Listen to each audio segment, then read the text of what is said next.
دریا شور کھارا دریا ہے، اس کا پانی میٹھا ہو جائے گا. وہ واقعات ہیں اس کے.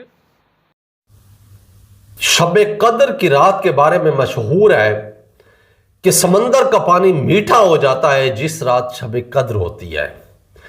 اور یہ شڈول کسی عام بندے نے نہیں ماری، بلکہ 15 سال پہلے باپا جانی نے اس بات کی تصدیق کی، اور یہ شڈول باپا جانی نے 15 سال پہلے ایک ویڈیو بیانات میں یہ جاری کی ہے کہ شب قدر کی جو رات ہے نا، اس رات سمندر کا پانی میٹھا ہو جاتا ہے.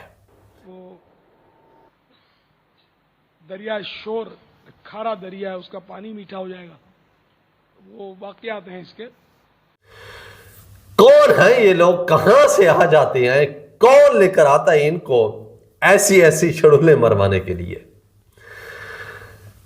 سر، اگر گوروں کو اردو آتی ہوتی اور ان کو انگلش آتی ہوتی تو گورے یہ سن کر جو ہے نا سمندر کے کنارے بیٹھ جاتے اور باقاعدہ میڈیا لے کر بیٹھتے اور پھر ہر رات اس کو چیک کرتے کہ کس رات سمندر کا پانی میٹھا ہوتا ہے.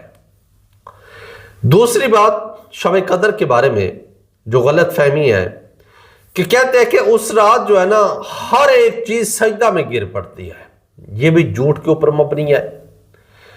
اور جو تیسری بات ہے، جس رات شب قدر ہوتی ہے لوگ موبائل اٹھا لیتے ہیں، واٹس ایپ سٹارٹ کر دیتے ہیں، میسج سٹارٹ کر دیتے ہیں کہ آج شب قدر ہے، ہم آپ سے معافی مانگتے ہیں، ہمیں معاف کر دیں، ہم نے آپ سے اگر کوئی غلطی کی ہے. لیکن ان کے اندر جو دل کا چور بیٹھا ہے نا، وہ کبھی باہر نہیں نکلے گا. یہ لوگ جو میسج کر رہے ہیں نا، کبھی بھی ان لوگوں کو میسج نہیں کریں گے جن کے ساتھ ان لوگوں نے زیادتی کی ہے، ان کا ناجائز طریقے سے پیسہ کھایا ہے، ان کے ساتھ مار پیٹ میں زیادتی کرتے رہے ہیں، ظالم لوگوں کے ساتھ مل کر غریبوں کا حق کھاتے رہے ہیں، اپنی بہن اور بھائیوں کی ناجائز طریقے سے جائیداد ہڑپ کی ہے.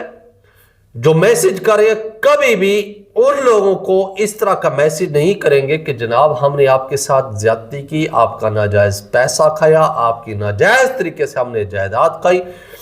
آج ہم آپ کو شب قدر کی رات ہے تو ہم آپ کو پیسے بھی واپس کرتی ہے جو ہم نے حرام طریقے سے آپ کے کھائے.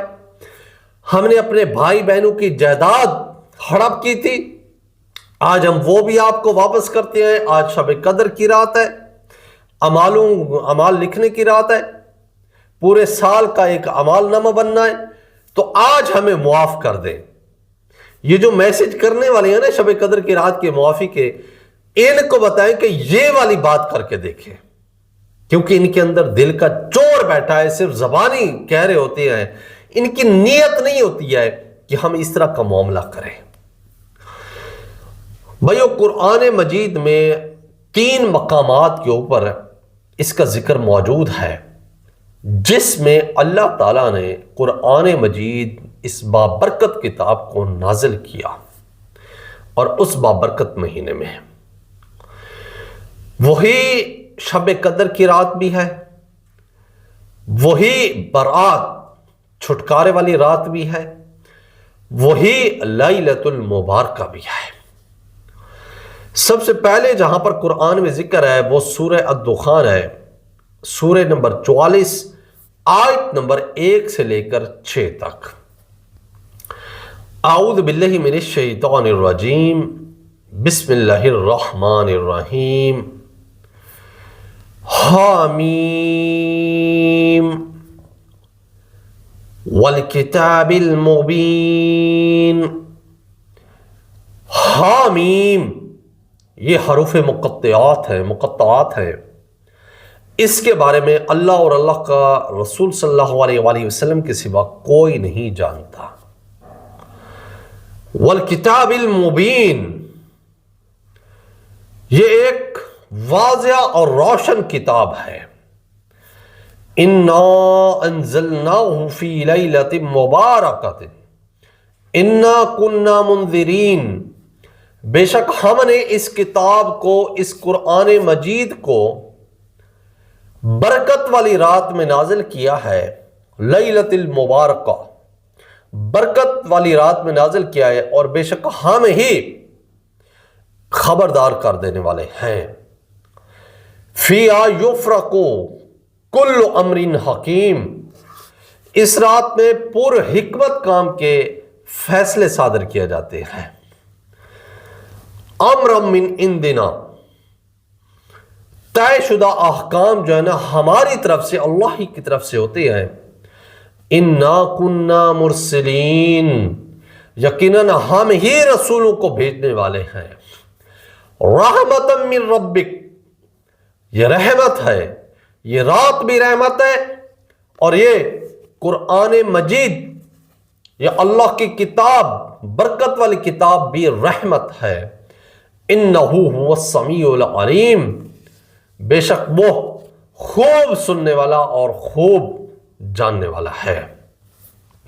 اور سورۃ البقرہ میں اس کا کانٹیکسٹ بیان ہوا ہے، جو وضاحت آئی ہے، شہر رمضان الذی انزل فیہ القرآن ھدی للناس، رمضان وہ مہینہ ہے جس میں یہ قرآن، یہ برکت والی کتاب، یہ فرقان نازل کیا گیا۔ ھدی للناس، پوری کی پوری انسانیت کے لیے یہ قرآن ہدایت بن کر آیا ہے۔ وبینات من الہدی، اور ہدایت کے روشن اور واضح دلائل اس میں موجود ہیں جو کسی اور کتاب میں موجود نہیں ہے، چاہے وہ فرقے کے تمام مفتی مل کر بھی ایک کتاب لے کر آئیں۔ والفرقان، اور حق اور باطل میں، جھوٹ اور سچ میں فرق کر دینے والی یہ کتاب ہے۔ اب دیکھیں دین کے ٹھیکیدار اس قرآن مجید کے ساتھ کیسا ظلم کرتے ہیں، کہ جو سورہ دخان کی آیات ہے 1 سے لے کر 6 تک، اس میں ذکر ہے کہ لیلۃ المبارکہ کی رات جو ہے نا وہ رات ہے جس پہ قرآن نازل ہوا۔ اب سورۃ البقرہ میں واضح ذکر موجود ہے کہ وہ رات جو ہے نا رمضان کی رات ہے۔ پھر بھی یہ دین کے ٹھیکیدار اس آیت کو شب برات کے اوپر فٹ کرتے ہیں کہ قرآن جو ہے نا شب برات کی رات نازل ہوا ہے، نعوذ باللہ، یعنی کہ ان کے مطابق 2 بار قرآن نازل ہوا ہے۔ اب یہ ان کی چولے بھی سن لے ذرا۔ سر ایک تو یہ غریب اور تو بدتمیز، ایک تو ان کے پاس نہ کوئی دلیل ہے، نہ کوئی ثبوت ہے، نہ کوئی قرآن کی آیت پیش کر سکتے ہیں کہ جس میں لکھا ہو کہ قرآن شب برات میں نازل ہوا ہے، اور پھر اوپر سے جھوٹے من گڑت عقیدے بیان کرتے ہیں، تعویلیں کر کے جھوٹے گمراہ کن باتیں کرتے ہیں، اور اس جھوٹ کو سچا ثابت کرنے کی بھی کوشش کرتے ہیں۔ تو پھر اس لیے جب ہم ان کی چولوں کی ڈاکٹرائن کرتے ہیں تو پھر یہ کہتے ہیں کہ دیکھو ہمیں چول کہہ رہی ہے، ہمارے خلاف باتیں کرتی ہے۔ اور پھر ان کی یہ ایک اور بھی کہانی کرواتے ہیں، کہتے ہیں قرآن جو ہے نا وہ لوح محفوظ سے اترا، پہلے آسمان پر نازل ہوا تو وہ شب برات میں نازل ہوا، اور اس کے بعد پہلے آسمان سے دنیا پر نزول ہوا تو وہ شب قدر میں نازل ہوا، یعنی کہ ان کے مطابق قرآن 2 بار نازل ہوا۔ شرم آنی چاہیے صرف اور صرف اپنے جھوٹی اور من گڑت باتوں کو ثابت کرنے کے لیے قرآن جیسے مقدس کتاب جو اللہ کی کتاب ہے اس کے ساتھ تم کھلواڑ کرتے ہو، اس کی آیتوں کو غلط کوٹ کر کے پیش کرتے ہو۔ اب ان کے پاس نہ کسی حدیث میں لکھا ہے، نہ کوئی ان کے پاس قرآن کی آیت ہے کہ یہ ثابت کر سکے۔ قرآن ہمیشہ خود اپنی حفاظت کرتا ہے، کیونکہ قرآن سورۃ البقرہ میں واضح کہہ رہا ہے کہ رمضان وہ مہینہ ہے جس میں یہ قرآن نازل کیا گیا، جو ہدایت ہے، جس میں روشن دلائل ہیں، اور یہ فرقان ہے، حق اور باطل میں فرق کر دینے والی کتاب ہے۔ شب برات بھی شب قدر والی رات ہے، اور لیلۃ المبارکہ بھی شب قدر والی رات ہے۔ برات والی رات، چھٹکارے والی رات بھی شب قدر والی رات ہے جو ماہ رمضان میں آتی ہے۔ سورۃ القدر، بسم اللہ الرحمن الرحیم، انا انزلناہ فی لیلۃ القدر، بے شک ہم ہی نے اس قرآن مجید کو قدر والی رات میں نازل کیا، برکت والی رات میں نازل کیا۔ وما ادراک ما لیلۃ القدر، اور آپ لوگ کیا جانو کہ یہ جو قدر والی رات ہے، یہ برکت والی رات ہے، اس کی کیا اہمیت ہے، اس کی کیا وقت ہے، اس کی کیا اوقات ہے، اس کی کیا فضیلت ہے۔ لیلۃ القدر، یہ جو قدر والی رات ہے، فیصلوں والی رات ہے، احکام والی رات ہے، معاملے والی رات ہے، خیر من الف شہر، 1000 مہینوں سے بہتر رات ہے یہ۔ تنزل الملائکۃ والروح فیہا باذن ربہم، یہ وہ رات ہے کہ اس رات میں فرشتے اور جبرائیل علیہ السلام اللہ کے اذن سے، اللہ کے حکم سے اترتے ہیں۔ سلام، سلامتی ہو، ہی حتی مطلع الفجر، یہ شب امان ہے صبح نکلنے تک۔ اس رات کی فضیلت یہ ہے کہ مغرب سے لے کر طلوع فجر تک یہ پوری رات اللہ کی طرف سے خاص رات ہے، جس میں فرشتے نازل ہوتے ہیں، اہم کام بانٹے جاتے ہیں، اور یہی شب قدر والی رات ہے، یہی چھٹکارے والی رات ہے، یہی شب برات ہے، یہی لیلۃ المبارکہ والی رات ہے۔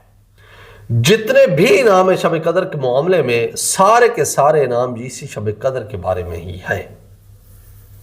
شب قدر کے بارے میں اب کچھ احادیث ہیں جو آپ کو واضح کریں گی کہ شب قدر کی فضیلت کیا ہے، شب قدر کا ثواب کیا ہے، شب قدر کس رات ہوتی ہے، اور شب قدر کے اندر کون سی نشانی ہے کہ پتہ چلے کہ اس رات شب قدر ہوتی ہے۔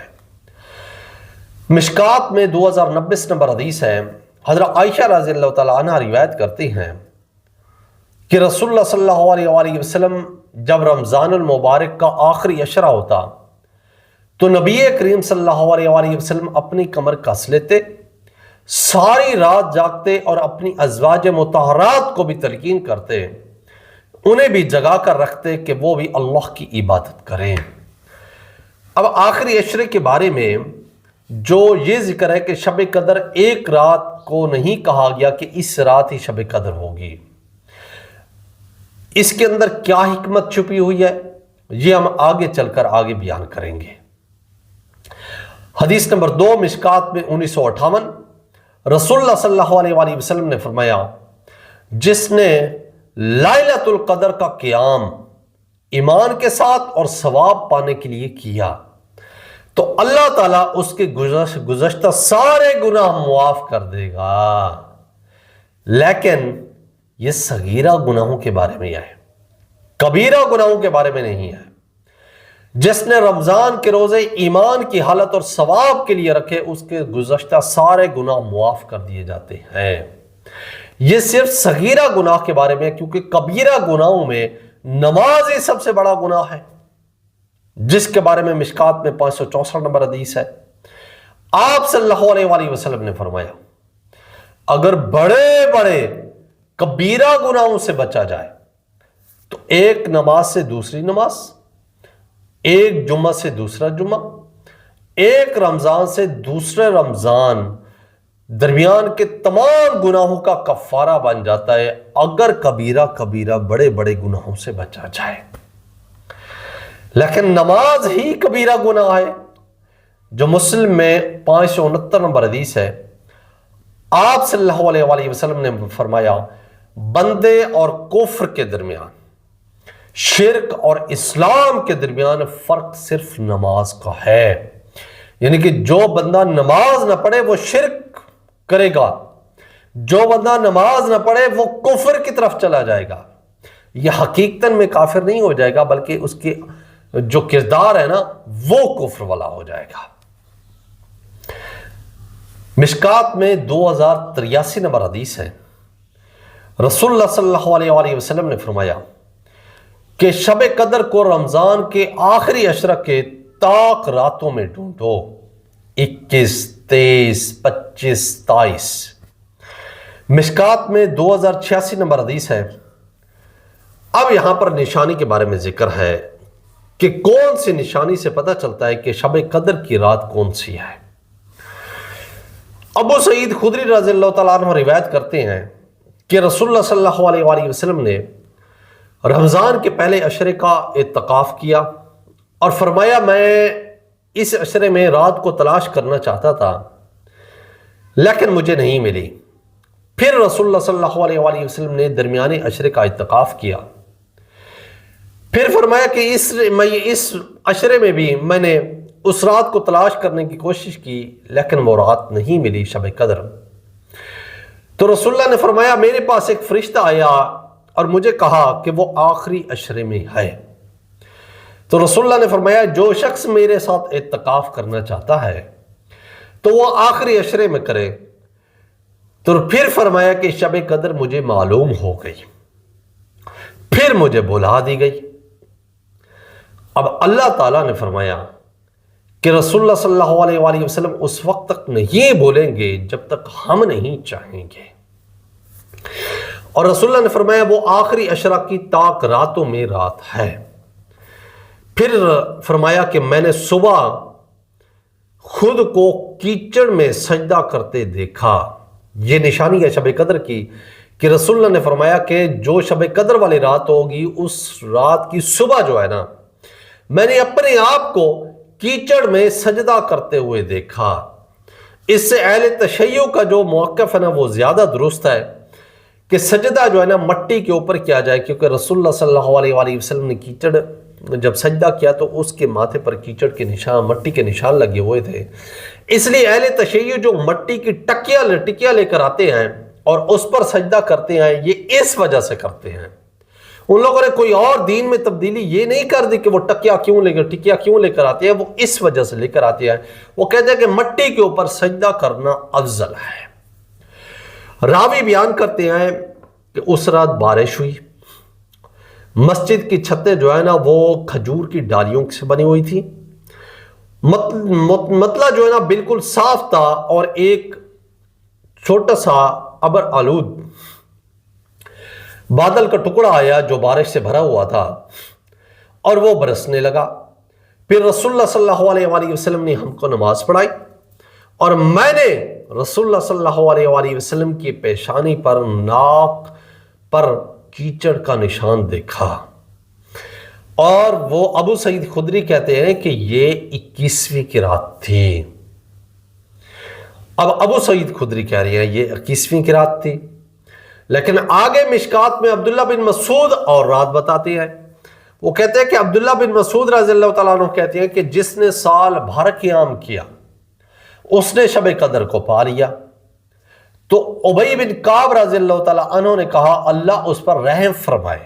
کس پر؟ عبداللہ بن مسعود پر. انہوں نے یہ ارادہ کیا لوگ اس پر ہی اعتماد نہ کر لیں، حالانکہ انہیں معلوم ہے یعنی کہ لوگ شب قدر پر اعتماد کر لیں اور پھر صرف شب قدر کی رات کو ہی عبادت کرے، یعنی کہ وہ پورا سال عبادت کرے، اللہ کی رضامندی حاصل کرے. تو وہ کہتے ہیں ابی بن کعب کہتے ہیں کہ وہ شب قدر رمضان میں ہے اور آخری عشرے میں ہے اور وہ 27ویں رات ہے. ابو سعید خدری کہہ رہے ہیں 21ویں رات ہے اور ابی بن کعب کہہ رہے ہیں کہ وہ 27ویں رات ہے. پھر انہوں نے ابی بن کعب نے انشاءاللہ کہے بغیر قسم اٹھا کر کہا وہ 27ویں شب ہے، کیونکہ انشاءاللہ کہنے سے یہ معلوم نہیں ہوتا کہ ہوگا یا نہیں ہوگا. لیکن جب اس نے قسم کھائی ہے تو واضح ہو گیا کہ وہ 27ویں رات ہے. لیکن پھر بھی اب ابو سعید خدری کہہ رہے ہیں 21ویں رات ہے. اس لیے طاق راتیں 21، 23، 25، 27 4 راتیں بتائی گئی ہیں کہ کوئی بھی رات اس میں ہو سکتی ہے۔ 29 میں نے کہا ابو منذر آپ یہ کیسے کہہ سکتے ہیں؟ فرمایا کہ اس کی علامت کی یہ نشانی ہے، شب قدر جب رات ہوگی اس کی یہ نشانی ہے کہ رسول اللہ نے جو ہمیں بتائی تھی کہ اس روز سورج جو طلوع ہوگا اس کی شعائیں نہیں ہوں گی، یعنی کہ ایسے سورج ہوگا کہ اس کی شعاع نہیں ہوگی، ایک ٹکیا بنی ہوگی، ایک ٹکیا نظر آ رہی ہوگی تو اس کی شعاع نہیں ہوگی۔ احادیث سلسلہ میں ہے 2262 نمبر ابو ہریرہ رضی اللہ تعالیٰ عنہ سے مرفوع حدیث ہے کہ شب قدر کی رات زمین پر فرشتوں کی تعداد کنکریوں کی تعداد سے بھی زیادہ ہوتی ہے، اور یہ شب قدر کی رات کے بارے میں نشانی بتا رہی ہے۔ مشکات میں 2095 نمبر حدیث ہے رسول اللہ صلی اللہ علیہ وآلہ وسلم نے ہمیں شب قدر کی خبر دینے کے لیے تشریف لا رہے تھے کہ 2 مسلمان آپس میں جھگڑا کرنے لگے۔ اس پر آپ صلی اللہ علیہ وآلہ وسلم نے فرمایا تھا کہ میں آپ لوگوں کے پاس آ رہا تھا اس لیے کہ میں تمہیں شب قدر کے بارے میں بتا دوں کہ وہ کون سی رات ہے، لیکن 2 جو مسلمان ہیں وہ آپس میں جھگڑا کر رہے تھے، اس لیے مجھ سے علم اٹھا لیا گیا۔ اب جھگڑا کرنے کی نحوست دیکھیں کتنی بڑی نحوست ہے کہ ایک عظیم رات جو تھی اس کے بارے میں آپ رسول اللہ صلی اللہ علیہ وسلم بتانے آ رہے تھے وہ اٹھا لی گئی۔ اس لیے جھگڑا جب ہوتا ہے تو شیطان بہت زیادہ ہیوی ہوتا ہے، اس لیے غصے کے وقت انسان کو ہمیشہ صبر کرنا چاہیے۔ رسول اللہ صلی اللہ علیہ وآلہ وسلم نے فرمایا صبر وہ ہے جب آپ کو تکلیف پہنچے، جب آپ کا کوئی معاملہ بگڑ جائے تو اصل صبر اس وقت ہے جب موقع کے اوپر ہی صبر کیا جائے۔ پھر رسول اللہ نے فرمایا امید یہی ہے کہ یہ تمہارے حق میں بہتر ہو، اب تم اس کی تلاش آخری عشرہ کی 9 یا 7 یا 5 راتوں میں کیا کرو، یعنی کہ 21، 23، 25، 27، 29۔ مشکات میں 2089 نمبر حدیث ہے عائشہ رضی اللہ تعالیٰ عنہ کہتی ہیں کہ رسول اللہ صلی اللہ علیہ وآلہ وسلم جس قدر آخری عشرے میں عبادت و سخاوت کرنے کی کوشش کرتے وہ اس کے علاوہ کسی اور وقت میں نہیں کرتے تھے، یعنی کہ جو جتنے 3 عشرے ہیں، پہلا، دوسرا، تیسرا، تو رسول اللہ صلی اللہ علیہ وآلہ وسلم آخری عشرے میں بہت زیادہ اللہ کی عبادت کیا کرتے تھے۔ مشکات میں 2097 نمبر حدیث ہے عائشہ رضی اللہ تعالیٰ عنہ سے روایت ہے کہ نبی کریم صلی اللہ علیہ وآلہ وسلم نے رمضان کے آخری عشرے میں اعتکاف کرتے رہے حتیٰ کہ اللہ نے انہیں فوت کر لیا۔ پھر آپ صلی اللہ علیہ وآلہ وسلم وفات کے بعد ازواج مطہرات نے اعتکاف کیا۔ اب یہاں سے ایک بات پتہ چلی کہ شب برات کی جو رات ہے وہ 1000 مہینوں سے بہتر ہے اور اس میں فرشتے نازل ہوتے ہیں۔ شب قدر کی رات وہ رات ہے جب صبح سورج طلوع ہوتا ہے تو اس کی روشنی نہیں ہوتی بلکہ ایک چھوٹی سی ٹکیا ہوتی ہے۔ شب قدر کی وہ رات ہے جس میں فرشتے اتنی تعداد میں نازل ہوتی ہیں کہ اتنی تعداد میں کنکریاں بھی نہیں ہوتی ہیں۔ شب قدر وہ رات ہے جو اللہ تعالیٰ نے مسلمانوں کے لیے ایک خاص رحمت بنا کر بھیجی ہے۔ شب قدر وہ رات ہے جس میں فیصلے کیے جاتے ہیں، جس میں احکام نازل کیے جاتے ہیں۔ وہی لیلۃ المبارکہ ہے، وہی شب برات چھٹکارے والی رات ہے، وہی شب قدر کی رات ہے، وہی رات ہے جس رات انسان اللہ کے سامنے گڑ گڑاتا ہے، اللہ سے توبہ کرتا ہے، اور یہ مغرب سے لے کر طلوع فجر تک یہ رات رہتی ہے، شب قدر کی رات رہتی ہے۔ جو میں نے حق بات کی اللہ تعالیٰ ہمارے دلوں میں راسخ فرمائے اور ہمیں حق بات کہنے کی توفیق عطا فرمائے۔ صلوات بر محمد، اللہم صلی علی محمد وعلی آل محمد۔